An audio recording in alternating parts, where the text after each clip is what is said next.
32º dia. Êxodo 13. O Senhor Deus disse a Moisés: separe para mim todo o primeiro filho homem dos israelitas, e todo o primeiro filhote macho dos animais domésticos são meus. Moisés disse ao povo: lembrem deste dia, o dia em que vocês saíram do Egito, onde eram escravos. Este é o dia em que o Senhor os tirou de lá pelo seu grande poder. Portanto, não comam pão feito com fermento. Vocês estão saindo do Egito neste dia, no primeiro mês, o mês de Abibe. O Senhor jurou aos seus antepassados que daria a vocês a terra dos cananeus, dos heteus, dos amorreus, dos heveus e dos jebuseus. É uma terra boa e rica.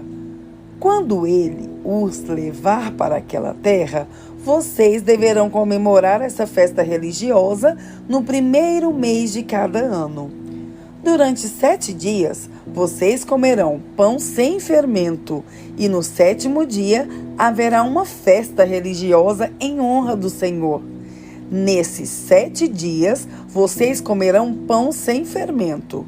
Em toda a sua terra não poderá haver fermento, nem pão feito com fermento. Neste dia, vocês contarão aos seus filhos que estão fazendo isso por causa daquilo que o Senhor fez por vocês quando saíram do Egito.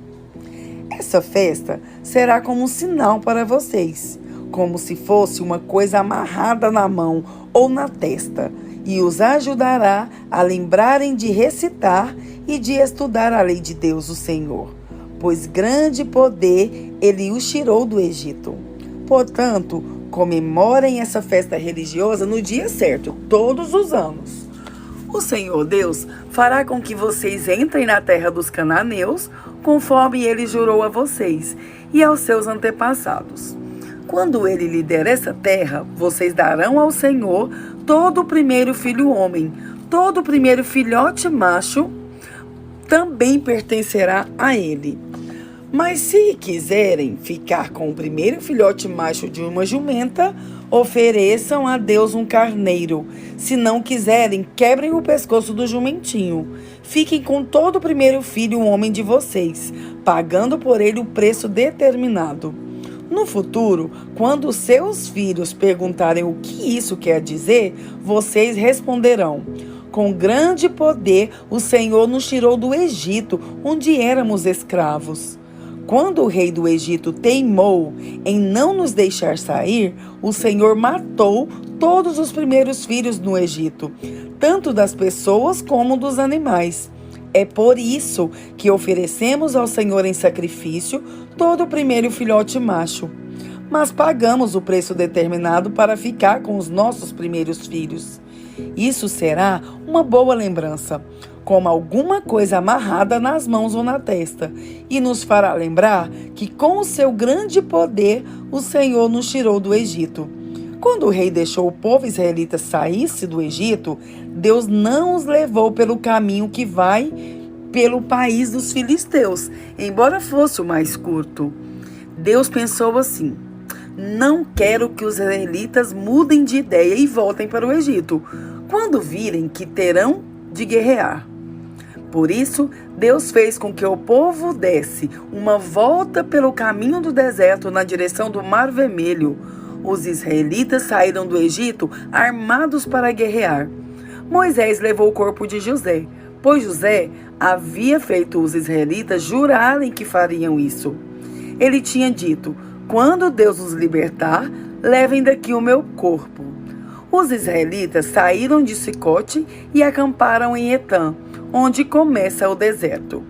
Durante o dia, o Senhor ia na frente deles numa coluna de nuvem para lhes mostrar o caminho. Durante a noite, ele ia na frente deles numa coluna de fogo para iluminar o caminho, a fim de que pudessem andar de dia e de noite. A coluna de nuvem sempre ia diante deles durante o dia, e a coluna de fogo ia durante a noite. Êxodo 14. O Senhor Deus disse a Moisés: Diga aos israelitas que voltem e acampem em frente de Pi-Hairote, entre Migdol e o Mar Vermelho, perto de Baal-Zefon. Assim, o rei do Egito vai pensar que os israelitas estão andando sem rumo, perdidos no deserto. Eu farei com que o rei continue teimoso e persiga vocês.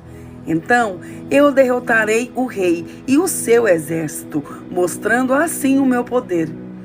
E os egípcios ficarão sabendo que eu sou Deus, o Senhor, e os israelitas obedeceram. Quando contaram ao rei do Egito que os israelitas tinham fugido, ele e os seus funcionários mudaram de ideia e disseram: vejam só o que fizemos. Deixamos que os nossos escravos, os israelitas, fugissem de nós. Então, o rei mandou preparar o seu carro de guerra e o seu exército. Ele saiu com todos os carros de guerra, incluindo os 600 melhores que eram comandados pelos seus oficiais. O Senhor fez com que Faraó, rei do Egito, continuasse teimando, e ele foi atrás dos israelitas que estavam saindo de maneira vitoriosa. Os egípcios, com todos os seus cavalos, carros de guerras e cavalheiros, saíram atrás dos israelitas e os alcançaram onde eles estavam acampados, na beira do Mar Vermelho, perto de Pi-Hairote e de Baal-Zefon. Quando os israelitas viram o rei e o seu exército marchando contra eles, ficaram apavorados e gritaram pedindo a ajuda de Deus, o Senhor. E disseram a Moisés: será que não havia sepulturas no Egito? Por que você nos trouxe para morrermos aqui no deserto? Veja só o que você fez nos tirando do Egito. O que foi que lhe dissemos no Egito? Pedimos que nos deixasse em paz, trabalhando como escravos para os egípcios, pois é melhor ser escravo dos egípcios do que morrer aqui no deserto. Porém, Moisés respondeu: não tenham medo, fiquem firmes, e vocês verão que o Senhor vai salvá-los hoje. Nunca mais vocês vão ver esses egípcios. Vocês não terão de fazer mais nada. O Senhor lutará por vocês. O Senhor disse a Moisés: por que você está me pedindo ajuda? Diga ao povo que marche. Levante o bastão e o estenda sobre o mar. A água se dividirá e os israelitas poderão passar em terra seca pelo meio do mar. Eu farei com que os egípcios fiquem ainda mais teimosos e eles entrarão no mar atrás dos israelitas.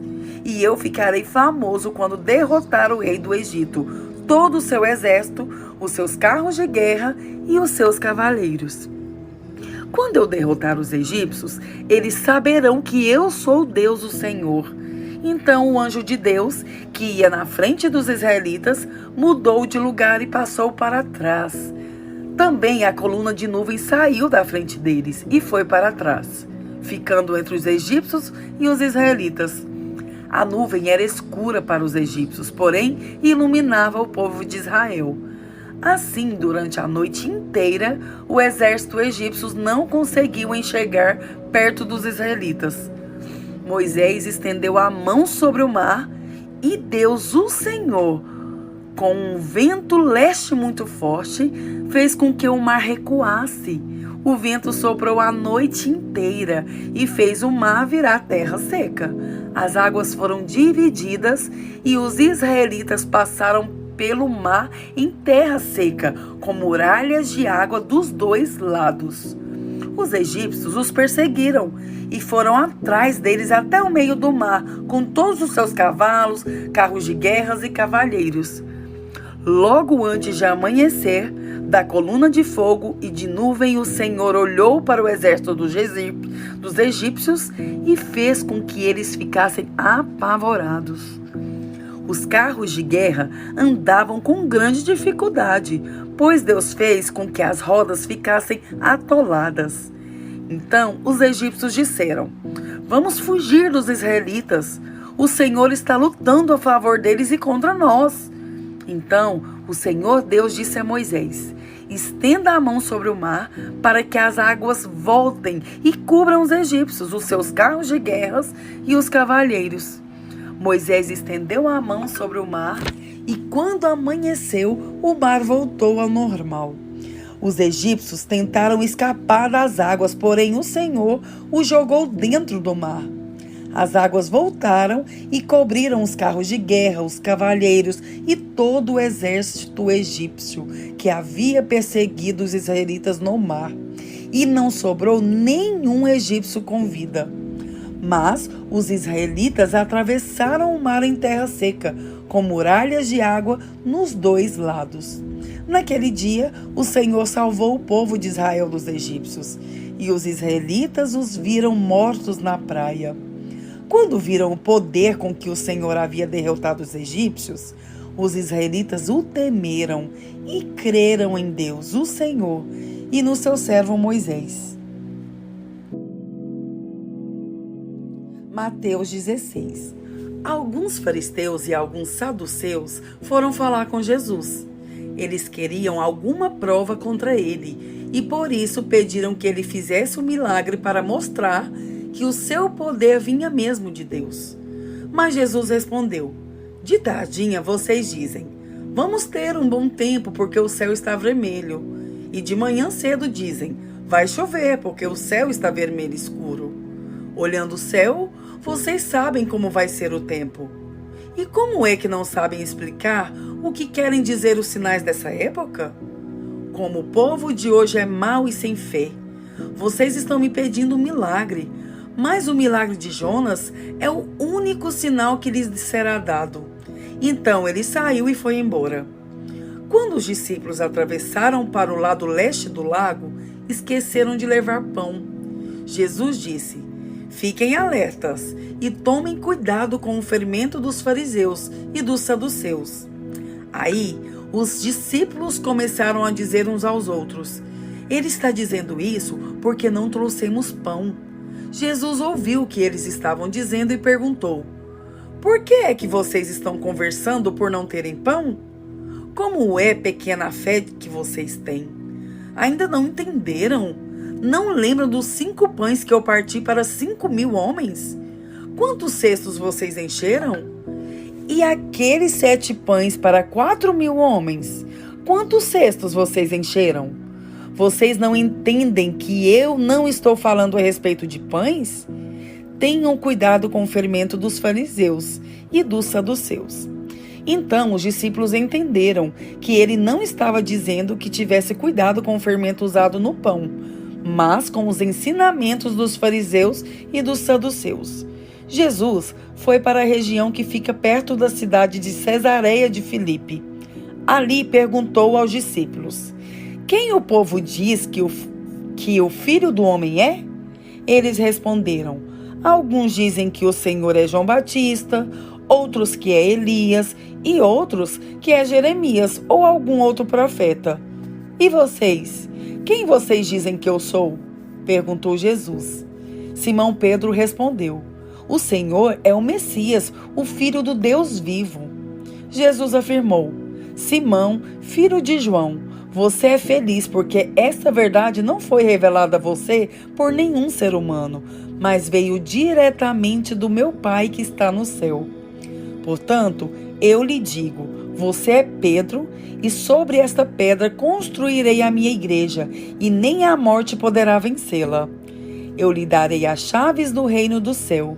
O que você proibir na terra será proibido no céu, e o que você permitir na terra será permitido no céu. Então Jesus ordenou que os discípulos não contassem a ninguém que ele era o Messias. Daí em diante, Jesus começou a dizer claramente aos discípulos: eu preciso ir para Jerusalém, e ali os líderes judeus, os chefes dos sacerdotes e os mestres da lei farão com que eu sofra muito. Eu serei morto, e no 3º dia serei ressuscitado. Então Pedro o levou para um lado e começou a repreendê-lo, dizendo: que Deus não permita. Isso nunca vai acontecer com o Senhor. Jesus virou-se e disse a Pedro: saia da minha frente, Satanás. Você é como uma pedra no meu caminho para fazer com que eu tropece, pois está pensando como um ser humano pensa e não como Deus pensa. E Jesus disse aos discípulos: se alguém quer ser meu seguidor, esqueça os seus próprios interesses, esteja pronto para morrer como eu vou morrer e me acompanhe. Pois quem põe os seus próprios interesses em primeiro lugar, nunca terá a vida verdadeira. Mas quem esquece a si mesmo por minha causa, terá a vida verdadeira. O que adianta alguém ganhar o mundo inteiro, mas perder a vida inteira? Pois não há nada que poderá pagar para ter de volta essa vida. Pois o Filho do Homem virá na glória do seu Pai com seus anjos, e então recompensará cada um de acordo com o que fez. Eu afirmo a vocês que isso é verdade. Então, estão aqui algumas pessoas que não morrerão antes de verem o Filho do Homem vir como Rei.